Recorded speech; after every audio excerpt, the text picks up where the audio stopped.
Shalom Vrahá. Pergunte ao Rabino, mais uma aula para vocês. E a pergunta é do Dr. Ciro. Shalom Vrahá para todos.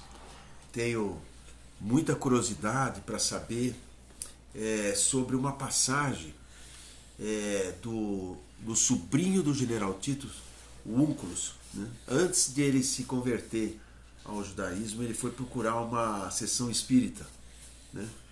E perguntou do tio, perguntou do JC, e eu acho que tem uma passagem muito interessante aí, e eu gostaria de saber exatamente o que foi respondido para ele. Opa, shalom, abraha para o nosso queridíssimo Dr. Ciro e queridíssima família. Essa história se encontra na Gemara em Gittin, e ela é explicada também pelo lado oculto da Torá. Por que o Únculos ele trouxe essas três pessoas e não outras? Então, a história começa que Únculos bar Calônicos, esse era o nome dele, Únculos filho de Calônicos, bararte de Titus Rava. Então, a Gemara nos conta que ele era o sobrinho, filho da irmã do Titus. O Titus era imperador romano e o Únculos era o filho da irmã do imperador de Roma, Titus. Bem, ele quis se converter ao judaísmo. E agora, antes dele se converter, Azal, ele foi Askele Titus Benagida. Ele baixou a alma do Titus num centro espírita. E ele sabia os sinais, assim, ele conhecia o tio dele, ele sabia se era ou não era, quer dizer, fazer perguntas, receber respostas. Olha, nos encontramos agora, o tio está dentro de outra pessoa e ele se encontra lá com ele. Na verdade, o Balat Ov, que eles faziam, não era como o centro espírita de hoje, que baixa a alma da pessoa, desculpa, correção aqui, correção automática. Eles tinham uma caveira e a pessoa começava a falar pela caveira. O Balat Ov, que se chama. E então ele foi lá e ele conversou com o tio dele, ele viu que era o tio dele de verdade. Quer dizer, só os detalhes que somente eles, entre eles sabiam. Amaleiman Hashem Be'alma. Então ele começou agora uma conversa, depois que ele verificou que esse é o tio dele de verdade, ele pergunta quem é importante nesse próximo mundo onde você se encontra. Aí o Titus falou, Amalei Israel. Ele falou, quem é importante aqui? O povo de Israel. Aí o Únculos ele pergunta, Maulid Bukbel, você me aconselha a me grudar a eles, quer dizer, a me converter ao judaísmo? E a lei, agora vocês vão ver o conselho do Titus. Conselho do Titus, ele presta bem atenção. Conselho do Titus quer dizer uma coisa que muita gente faz esse erro. O Titus respondeu para ele, olha, esse povo eles têm muitos mandamentos, você não vai conseguir cumprir todos, então, no lugar de cumprir, já que você não vai conseguir cumprir tudo, então não cumpre nada. E aí você quer ficar uma pessoa importante, luta contra eles, que todo aquele que luta contra o povo de Israel nesse mundo, ele se torna uma pessoa importante. Porque diz o profeta Yermiel que esses que nos fazem sofrer, eles se tornam a cabeça no mundo, tipo as pessoas principais. Qual o motivo para isso? É que não é bonito uma pessoa de baixo nível lutar contra nós.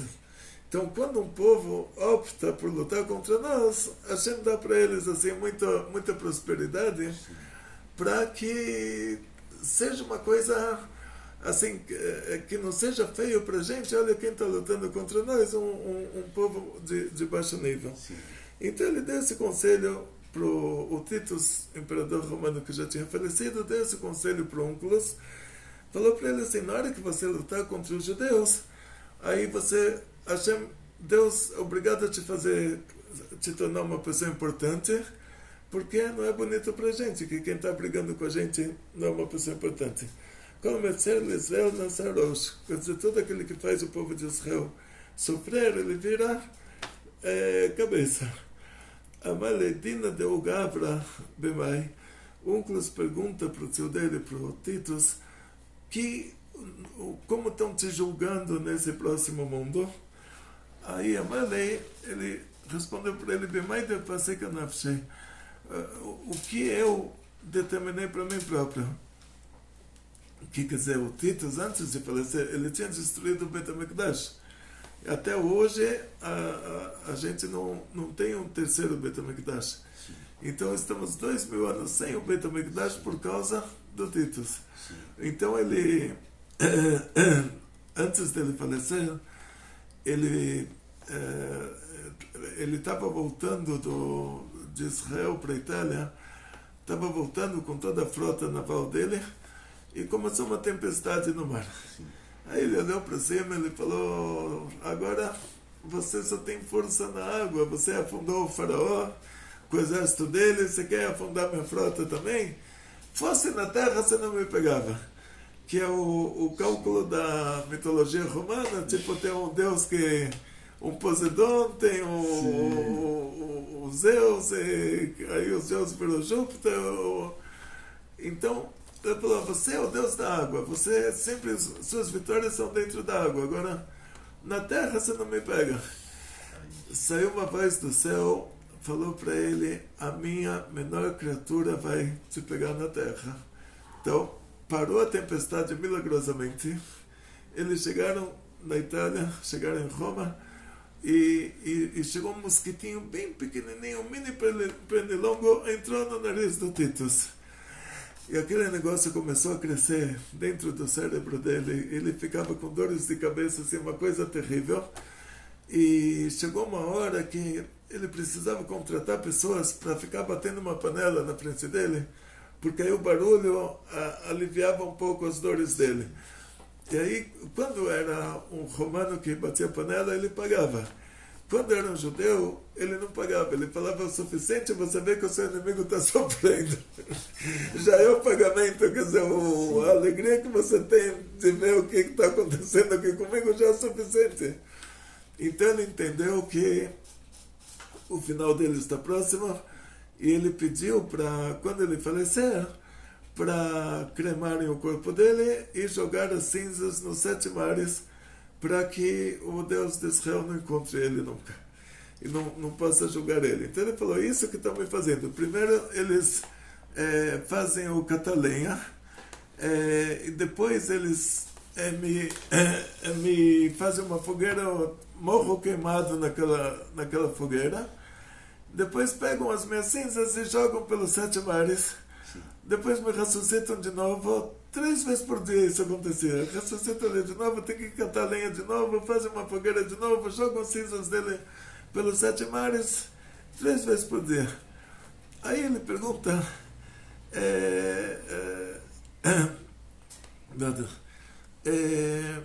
então, qual é uma canção?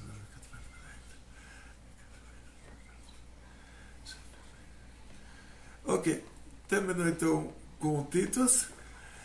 Ele aproveita que ele já está lá, ele baixa a alma do Bilam.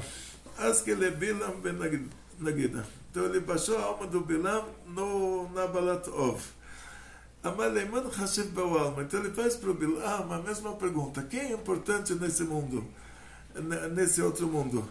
Amalei Israel. O Bilam responde a mesma coisa. Israel, povo de Israel. Molid Bukibeu.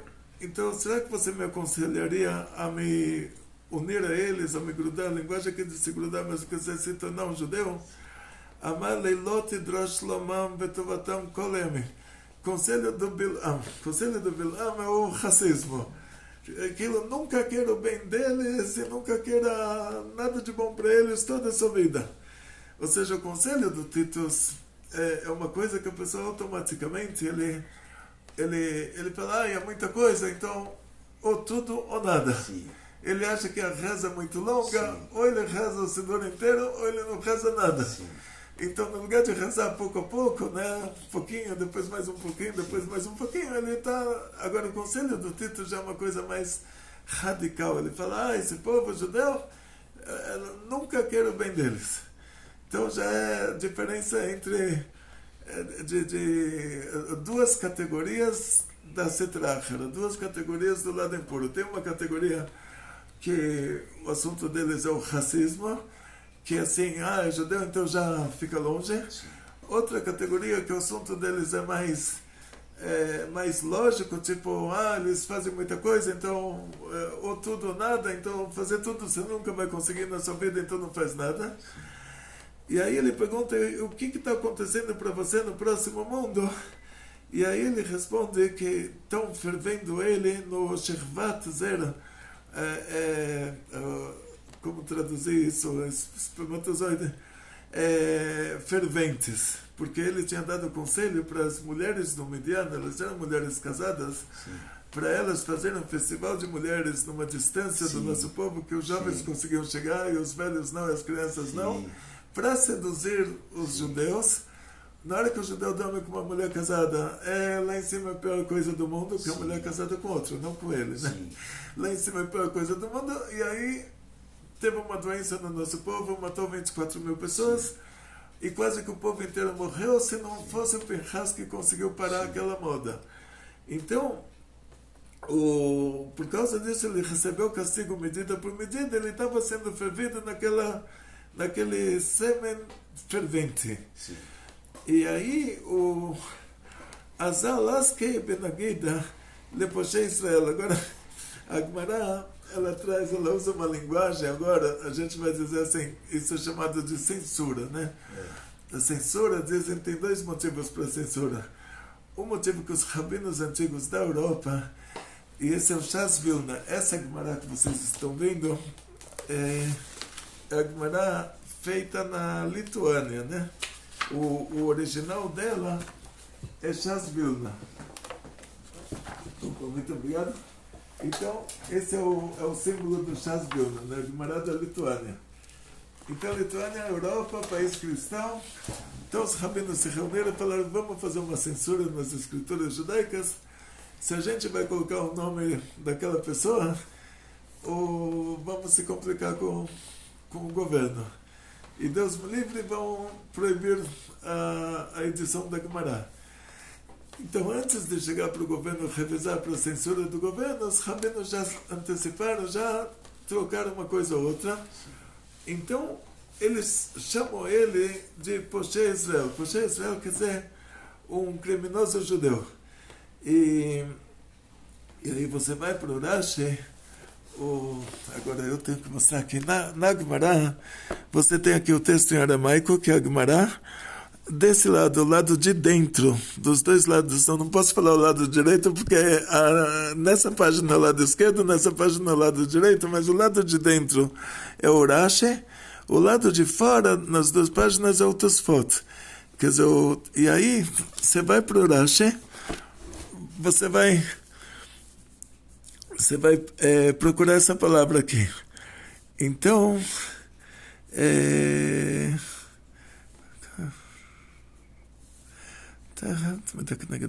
o que eu expliquei para vocês.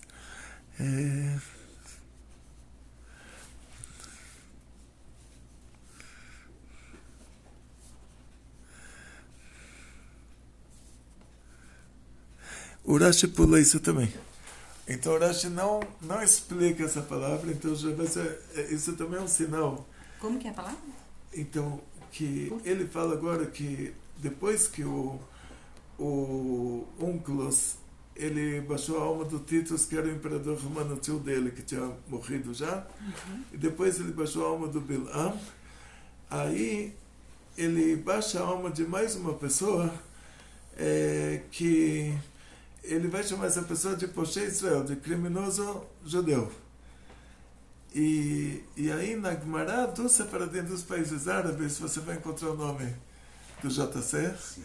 E na Gemara de Vilna, que é dos países europeus, você não vai encontrar esse nome. Nem o Rashi fala, explica o que é Poshe Israel, né? O criminoso judeu, quem é? O Rashi pula isso. Sim. Por causa da censura, para não causar um problema com porque depois que passou pela nossa revisão, essa Gemara, depois que saía da editora, passava por uma revisão da censura do país. Sim. E aí eles iriam barrar. Sim.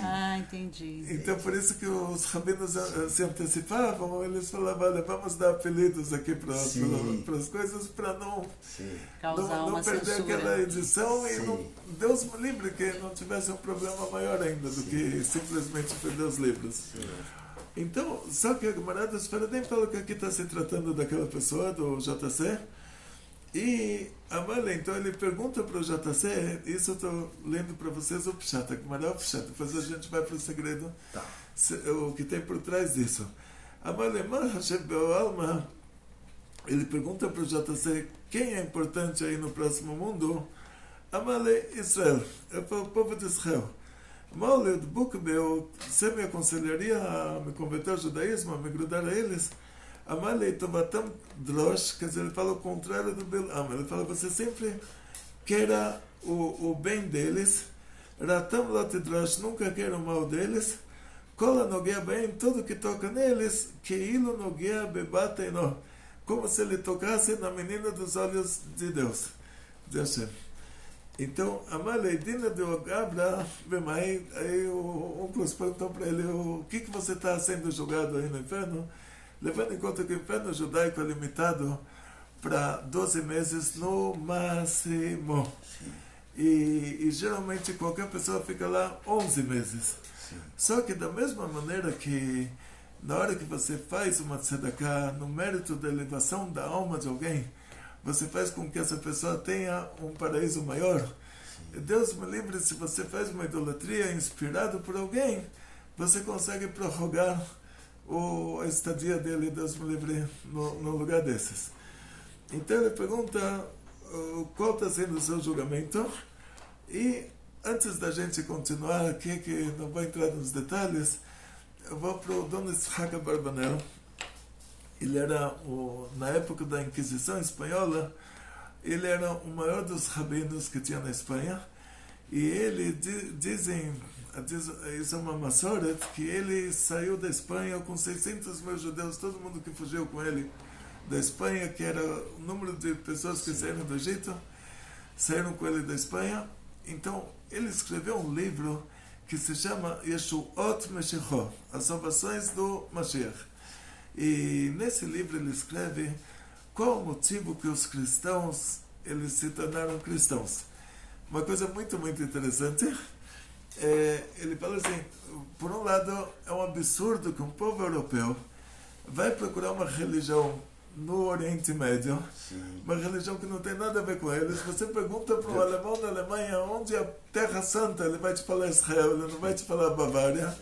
Você pergunta quem é o povo escolhido, ele não vai falar o povo ariano, ele vai falar o povo judeu. Junto com isso, eles assassinaram 6 milhões de judeus, mas se você vai hoje para a Alemanha, você pergunta onde é a Terra Santa, eles não vão te falar Alemanha, vão te falar Israel. Sim. Quem é o povo escolhido? Vão te falar o povo judeu. E ele pergunta, Dom Yitzhak Abarbanel, como pode ser que esses europeus, eles assumiram o cristianismo e por tantos anos assim, eles não deixam o cristianismo, mesmo que o cristianismo não tem nada a ver com eles, não é a religião deles, não é a religião da região deles, eles foram buscar uma religião de outro povo que não tem nada a ver com eles. Então ele explica da seguinte maneira, ele fala que o Esaú da Torá, que era o irmão do Yaakov, ele teve uma chance, depois que ele fez tudo de ruim, ele teve uma chance, ele se reencarnou, e ele fala, a alma do JC é a reencarnação, sim, do Esaú da Torá. Sim. E por causa que os europeus, eles são os Bnei Esav, eles são, sim, os descendentes do Esaú, aí eles se identificam de uma maneira de alma, eles são as ramificações da alma do Esaú, então eles se identificam com o JC. Sim.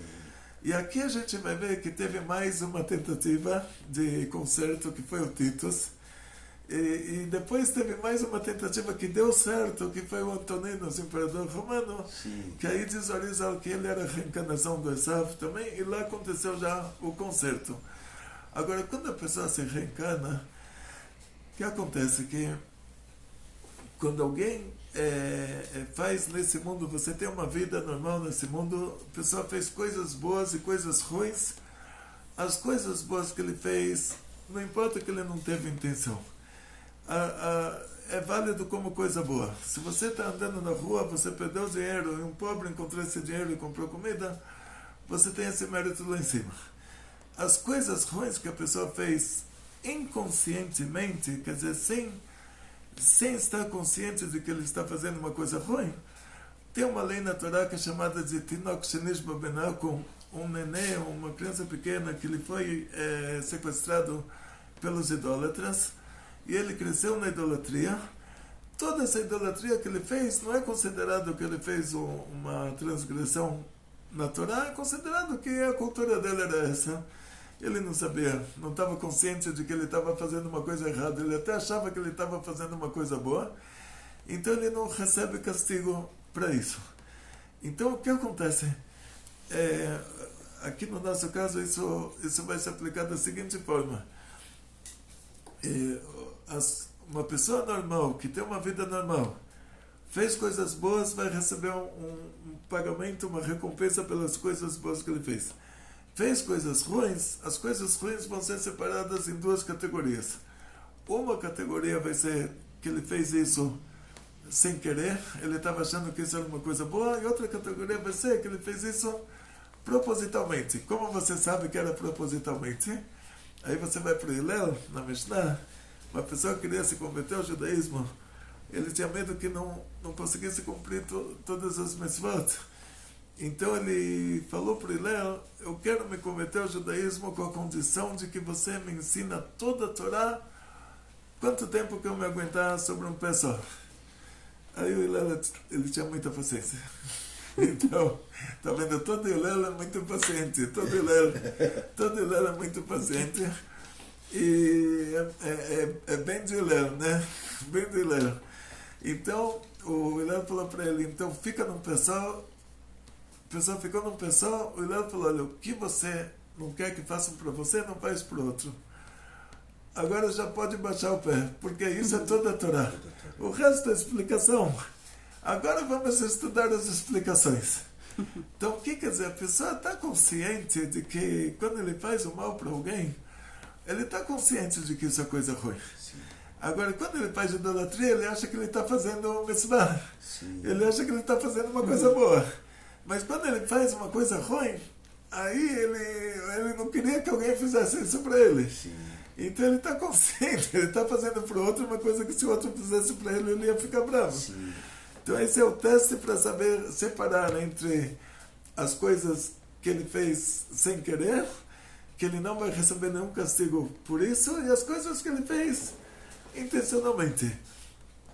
Então a pessoa chega lá no mundo de cima, o tribunal divino faz para ele essas contas, e as coisas boas que ele fez, então ele vai para o paraíso. Agora, quem vai voltar para a próxima reencarnação? Aí essa alma, que originalmente, como a gente conversou, que era o Adão e a Eva, eles eram uma pessoa só. Hashem colocou neles uma alma divina, que essa alma divina era uma alma só, que ela recebeu naquela pessoa só, ela recebeu aspecto feminino, aspecto masculino. E aí Hashem separou esses dois corpos por essa parte que cada um tinha uma parte da frente e uma parte de trás. Hashem separou eles pelo meio, que coincide com o lugar que o Senhor falou. E a partir daí, cada filho que eles vão ter vai ser uma ramificação da alma deles. Como a própria alma já se ramifica naquele corpo unido, ela já se ramificou em duas, então cada filho vai ser uma ramificação. Então, essas coisas boas que a pessoa fez, então a pessoa fez coisas boas, ele vai para o céu. Parabéns. Agora, quem vai voltar para esse mundo? O aspecto da alma que fez as coisas ruins. Então, essa alma vai se dividir agora em duas. Quando ele ressuscitar, ele vai ser duas pessoas. Sim. Ou talvez ele vai se dividir em 3, ou talvez em 20. Quando ele ressuscitar, ele vai ser 20 pessoas. Mas é como o Adão e a Eva eram todos nós. Sim. E hoje somos milhões de pessoas. Então, cada um de nós tem essa característica. A gente vai para o céu pelas coisas boas que a gente fez, e o aspecto da alma que fez as coisas ruins vai voltar para consertar. Então, cada um de nós, uma vez eu falei isso numa aula, todo mundo se espantou, falaram, não, o Rabino não fala isso. Mas eu falei sem querer, eu falei, cada um de nós é o lado ruim de alguém. E depois eu corrigi. Eu falei, não, o Arizal diz que a pessoa às vezes volta para ganhar mais. Sim. Porque está escrito no segundo mandamento que quando Hashem ele fala uma frase assim absurda, né? Que ele fala que ele vai perseguir até a terceira, quarta geração as pessoas que fazem o mal e vai recompensar por 2.000 gerações as pessoas que fazem o bem. A própria Torá fala que os filhos não pagam pelo pecado dos pais. Então Deus não tem como ir contra a sabedoria dele. A sabedoria divina é a Torá. O próprio Deus não tem como ele não ser Deus. Não tem. Uma vez tinha um aluno em Kriyat Gat, era professor em Kriyat Gat, eu abri um Heider lá, abri uma escola para crianças e me convidaram para abrir o Heider, tinha experiência e tinha um aluno muito inteligente, ele perguntou, já estou traduzindo, que era em hebraico lá, né? Ele falou, professor, se Deus consegue fazer tudo, ele consegue fazer uma pedra que nem ele consegue carregar? Falei, sim. E por causa que ele consegue fazer tudo, ele consegue carregar a pedra que nem ele consegue carregar. Essa resposta foi boa. Saiu bonito. Foi melhor aí. Então, o que acontece que aqui no nosso caso, a pessoa, quando a gente fala que ele vai perseguir até a terceira geração, ele não tem como fazer isso, porque a Torá é a sabedoria divina. A sabedoria divina determina que os filhos não pagam pelo pecado dos pais. De acordo com o que a gente falou antes, se o filho recebeu essa educação errada, ele não paga nem pelo próprio pecado por causa do pai. O pai ensinou ele a rezar na igreja, ele foi rezar na igreja, ele não paga nem por isso, por causa que o pai ensinou ele dessa maneira. Então é claro que Deus não vai cobrar da segunda, terceira, quarta geração de absolutamente ninguém, que Deus não tem como não ser Deus. Deus não tem como mudar a sabedoria divina. Ele é a sabedoria divina, por isso que ele determinou para a gente o que fazer. Então, se ele falou para a gente não fazer adultério, ele não tem como ele ir lá com a Maria fazer filho. Ou seja, ele não tem como mudar a natureza dele. A natureza dele. A sabedoria divina determinou isso. E ele é, como diz o Rambam, ele, a sabedoria dele é uma coisa só. Então, ele não tem como ele ser outro. Então, se ele determinou que o filho não paga pelo pecado dos pais, como ele pode perseguir alguém, segunda, terceira geração, cobrar da pessoa? Então, vamos para o Zohar, para o Arizal. Ele fala que não são gerações fisiológicas, biológicas. Aqui são reencarnações. Então, a pessoa estava numa primeira reencarnação. Então, essa primeira reencarnação, agora ela vai passar para a segunda. Por que a segunda reencarnação é chamada de filho da primeira? Porque essa alma se ramificou. Ou seja, a primeira reencarnação, a pessoa chegou aqui nesse mundo, fez coisa errada e fez coisas certas. O aspecto da alma que fez as coisas certas já vai para o paraíso e essa alma vai se tornar duas. O aspecto da alma que fez coisas erradas vai nascer de novo. Aí de novo ele fez coisas boas, fez coisas ruins. O aspecto da alma que fez as coisas boas vai ser o pai da próxima reencarnação. Quer dizer, ele vai dar à luz a uma nova ramificação. Então, essa terceira e quarta geração, quer dizer, a alma original, ela se ramificou, ela deu à luz a uma ramificação de alma, que deu à luz a uma segunda ramificação, que deu à luz a uma terceira ramificação. Sim. E mais do que isso, se a gente permitir que a pessoa continue fazendo errado, não vai ter como pagar a conta. Então a pessoa já nasce como aquelas crianças que nasceram no Egito. A criança nasceu fofinho, recém-nascido, foi jogado no rio. Então o que era a quarta reencarnação? Na quarta reencarnação Hashem já cobra todas as anteriores. Então aquelas crianças, elas eram a reencarnação das pessoas que causaram o dilúvio, morreram felizes antes do dilúvio, e depois eles se tornaram a geração da Torre de Babel, que não recebeu castigo nenhum, depois se tornaram Sodoma e Gomorra. Então na quarta reencarnação, que eles eram o povo de Israel no Egito, aí Hashem já faz para eles, o Tribunal Divino já faz para eles a limpeza, e ele já nasce para sofrer, Deus me livre. E pode não existir reencarnação, porque tem pessoas que não, judeus mesmo, que não acreditam em reencarnação. Então, mas aí como que fica? Então ele vai ter, assim, em primeiro lugar a gente tem a nossa Torá, né, a nossa religião. Então Avraham Avinu, ele ensinava o que é Deus, ele ensinava a Torá para aquelas pessoas que não sabiam nada. Então a Torá já existe antes da entrega da Torá.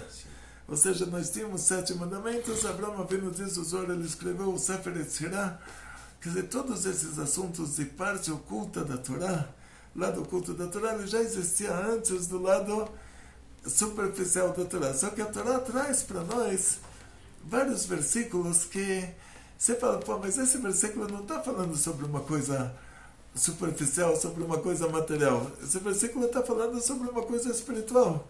Por exemplo, olho por olho, dente por dente. Vai aplicar isso agora na lei judaica. Vamos fazer um julgamento.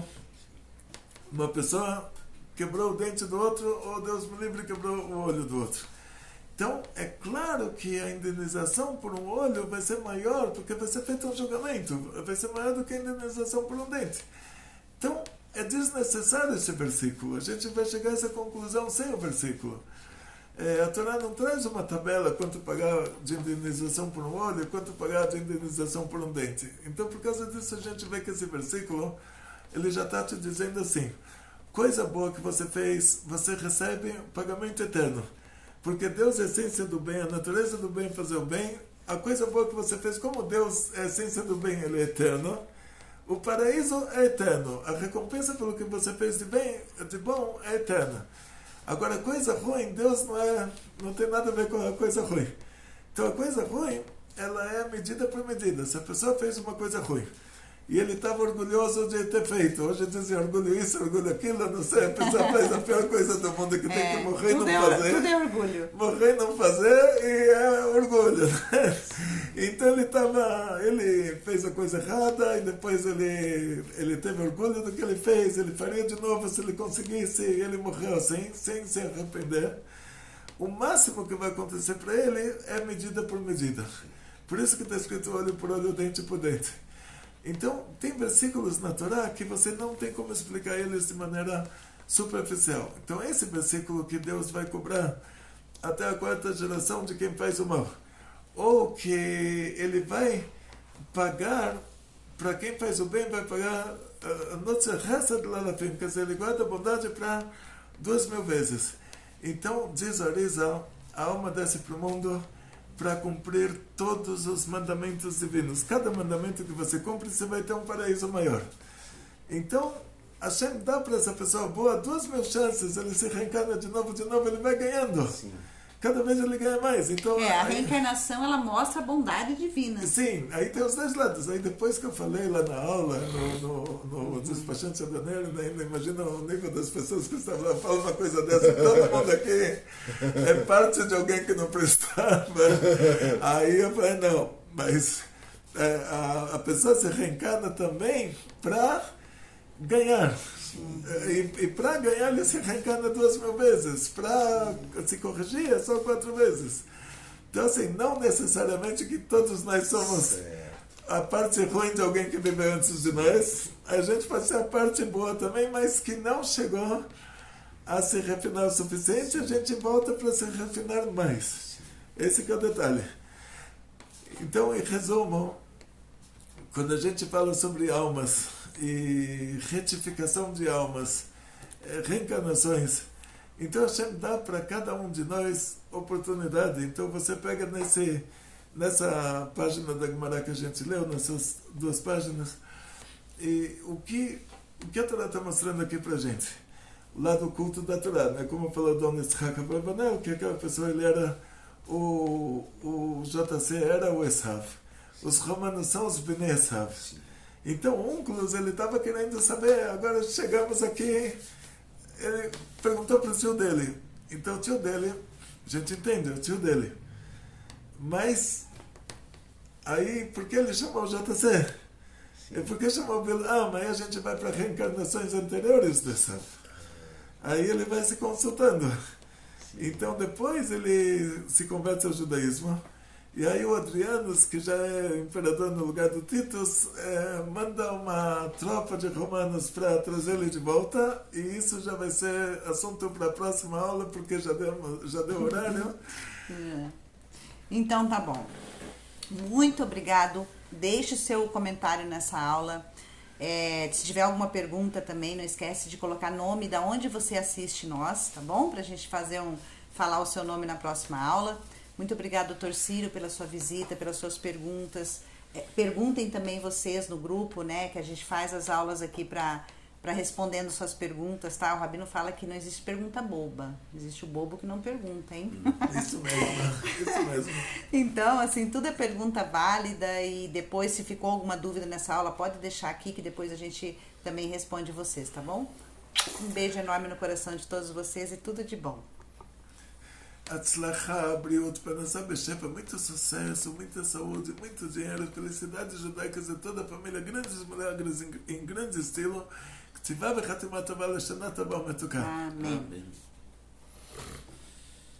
E é isso aí. Falaram tanto de mim aqui, mas é outro Hilel. É outro Hilel. E olha... Não, é Hilel.